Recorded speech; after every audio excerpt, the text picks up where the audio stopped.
Welcome to Improvisation Part 8.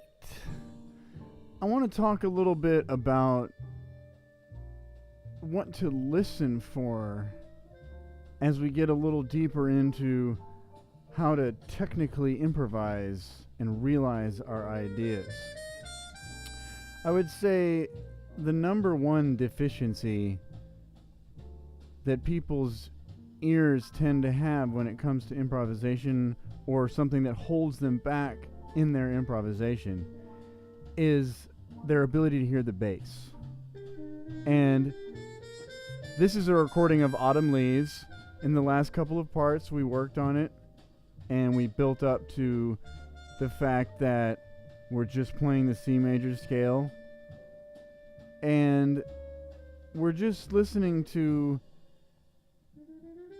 everything, but we're going to start with the bass.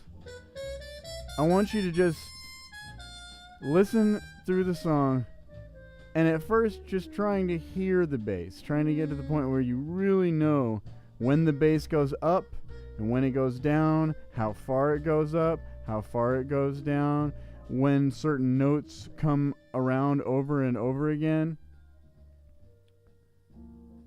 whether it's playing quarter notes or half notes, when the bass changes to a different note than the chord center, the sound that it was in for a second. If you can follow the bass and you can really hear where it's at,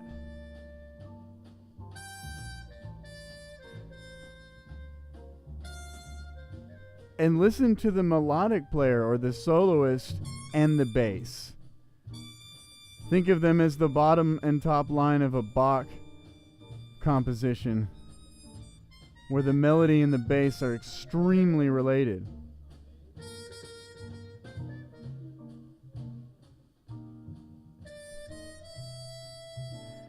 Also, just listen to rhythm only, rhythm of everything. Listen to what the drummer's doing.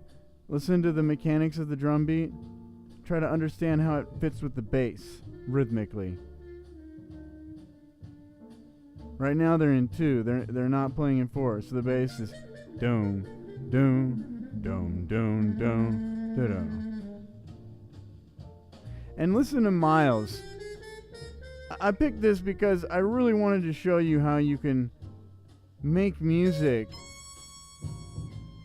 with very little tools.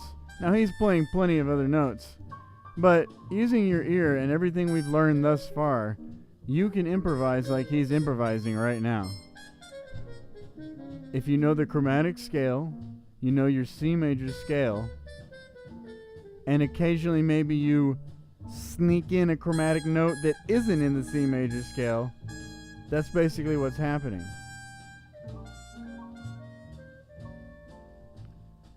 And listen to how it's just all about music. This technical stuff, there's a reason that I'm not really describing it that well, because I just don't want you to think that it really is the main thing, because it isn't. The main thing is making some music that sounds like it belongs in a special scene in a movie. You have to play things you hear. If you don't hear something, wait until you do. Phrasing, which basically just means when you start and stop, and the trajectory of what you're playing. Miles has great phrasing. He waits, he plays, he waits, and it makes sense. Your ears want to wait when he stops, and they want to hear when he hears and plays. See, now things are different. Now they're walking. Everything's very quarter note oriented. The drummer's not even really doing that many eighth notes.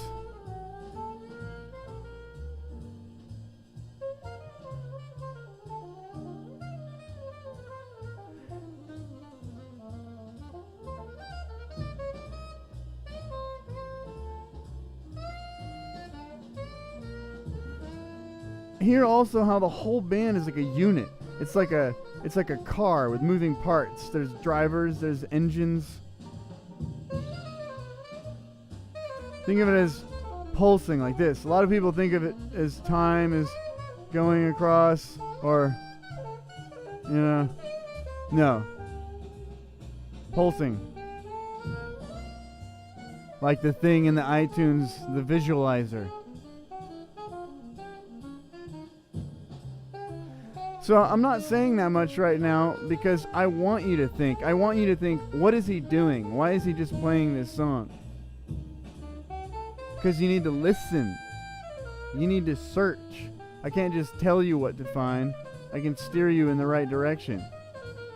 Alright, last thing I want to talk about with listening is that the chords that the chordal instruments are playing, they don't have to move a lot, right? Now the bass might move more than them. Doom, doom, doom. The chords, they can stay in the same place, and if you just change a couple of notes by a half step or a whole step, you get to the next chord. So because that is happening, there are lots of little pathways that are going through the music. Sometimes they start high and they slowly go down as a note changes between each chord, one note at a time. Sometimes they go up. In reality, voice leading can mean anything, just any pathway. In this situation, we're basically talking about movement that's no bigger than a half step or a whole step. So what you can do is you start by playing a note and you just go down in your mind. Try to hear it.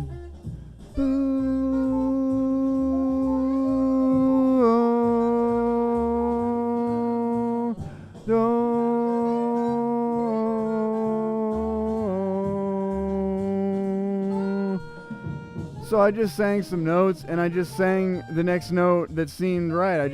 Whatever felt right, I went to it. That's voice leading. And you want to get to the point where you can hear that as well too. Each 8-measure phrase starts somewhere and it continuously goes down or maybe even up. And so you want to feel these pathways, because what they are going to do is enable you to link together what you're doing so that it isn't just a bunch of pieces, a bunch of choppy pieces.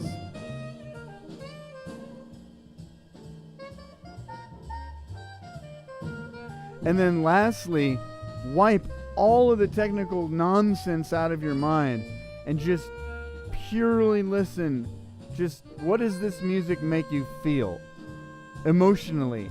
Like, think what is it the soundtrack to?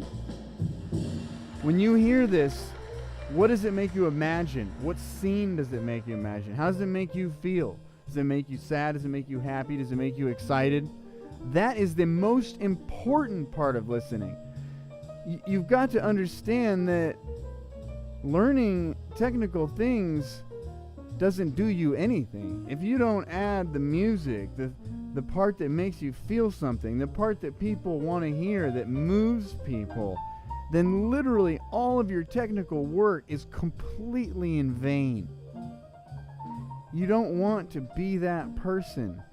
The person that has no experience, no emotion, no feeling, nothing to share with other people. You don't want to be the saxophone player that spends 8 hours a day learning how to play 1,000,000 notes on giant steps, then goes to the jam session, and then just sits there and plays 100 chords. Not a person in the house is listening to them. I have seen this.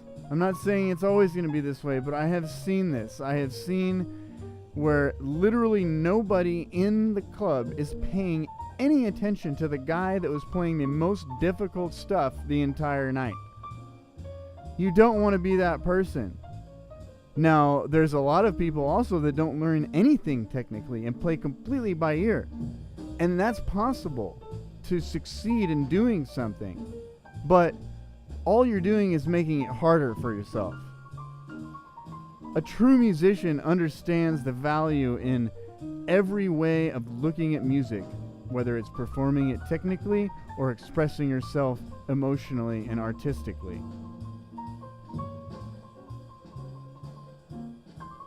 All of this information that I'm talking about is contained within the music. You could take this one track I'm playing you right now and learn everything you need to know about improvising, playing jazz, whatever. It's all there in the recording. Nobody needs to tell you anything about the recording. Everything is there. You don't need to put it into words. You just need to be able to sing it in your mind. Hear it in your mind.